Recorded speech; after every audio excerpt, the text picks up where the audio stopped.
Hi, my name is Nancy Sjuts with Peace Coaching Worldwide. And today I wanted to answer a question that I hear often. And that question is, what is it in your mind, lady who has been working with people for more than a dozen years now? What do you think it is that makes marriages go the distance? What is it that we can look for as a hallmark to say, what if we see this in the beginning of a marriage? What is one of the best predictors to let us know, you know what, we're going to be married for 65 years, and when one of us passes away when we're 65, we're going to honestly be able to say to each other that we love each other. No bull crap. And so the Gottmans, John and Julie Gottman, they have some ideas about this. They've done a lot of research on it. And they have what they call the four horsemen of the apocalypse and the things that destroy relationship, etc. And they also have ideas about this too. Great stuff. I love their stuff. I think that they have found some tremendous wisdom throughout all of their um, uh, research. There we go. Research into this particular subject.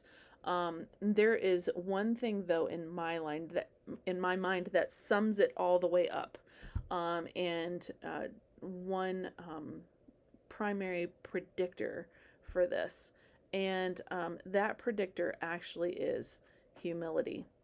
When I think about people that are sitting on my couch, and they're asking me, are we going to make it? Are we going to be able to make it through this process? Is our marriage going to survive? And I really think that humility is the key, because with humility, we're always open to hearing, we're always open to listening and understanding new things and learning. Humility creates that openness in our heart. And so I oftentimes will describe it like this. So if you show me a couple who has neither partner exhibiting traits of humility, and the easiest way to spot this is like this. If we go to sit on our coach's couch, are we sitting there hoping that the coach will explain to my partner how to behave themselves?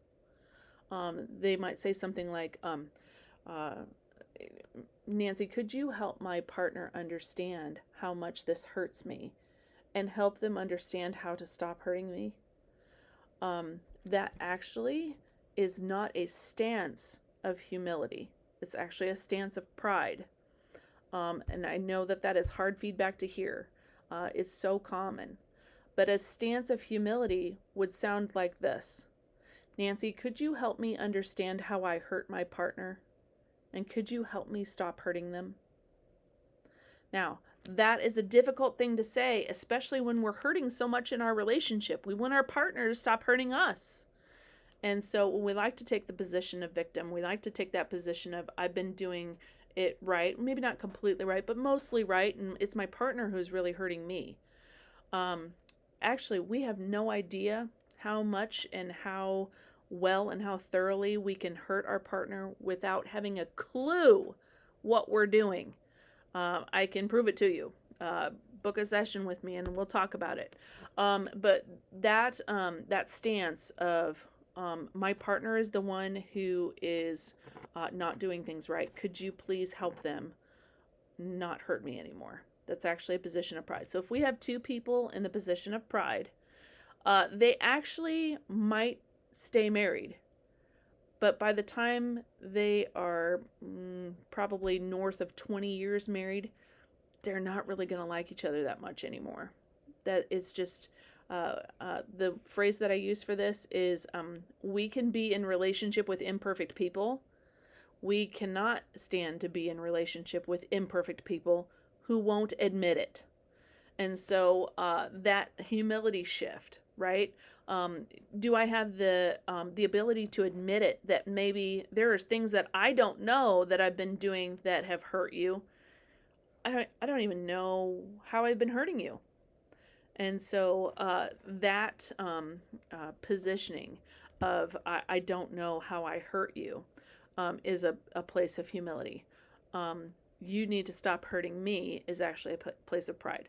Now, if we have one and one, we have one person who is showing all of those signs of humility and one person who is showing all of those signs of pride.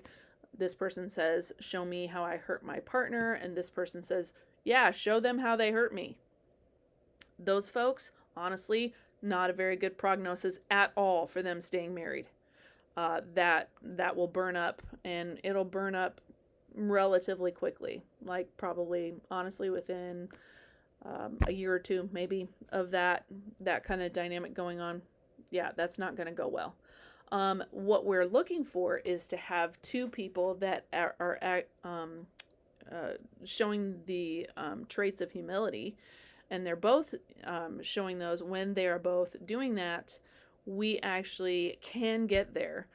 I have seen marriages come back from all manner of crazy stuff happening, police getting involved, protective orders, addictions, affairs, all kinds of stuff.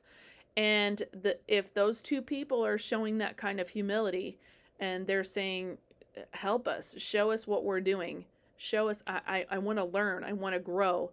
And they really stick to it, and they really swallow that pride repeatedly. It is a repeated pride swallowing thing. And it is a repeated humbling of your heart. And if you're willing to undergo that kind of a process, we will get there. We will get to a place of healing. We will get to a place of being able to stay with each other and continue to love each other through that. I am not saying it will be easy, more like the valley of the shadow of death, which is actually up here. That's that picture up there on my wall. That's actually the real valley of the shadow of death. Whoops, there we go. In Israel that I took when we were there. It's just outside of Jerusalem. Very cool place. And so that walk through the valley of the shadow, that's no joke. But we will get there with two humble hearts. And we will be able to help that marriage extensively to recover from all manner of things. Humility really does always heal relationship, and pride really does always hurt relationships. The problem is sometimes we don't know what that looks like. We don't know how much our pride kicks our butt in relationships. Oh, it does. And the more I look and the longer I'm at this process, the more I find these pockets of pride in myself. And it just ticks me off, because it's like, is there ever going to be an end? And I know that the answer is no, because I'm not going to be able to completely shake my pride all the way until I pass away. I'm cool with that. That's just reality. But I really can humble myself and heal the relationships that I'm in by continuing to learn and grow until my dying breath. And that actually is lovable to the end. And so I'm encouraging you then to learn about humility, especially if you're having any kind of relational or marital problems, and anything that is still continuing to pickpocket your peace, because that really is where it's at. So if you want to talk about that further, check out some more of my videos, or go to our website and schedule an appointment. I'd be happy to chat with you about that, and hit the subscribe button below. Be happy to share with you more videos on these kinds of topics and more in the future. So thanks so much for stopping by.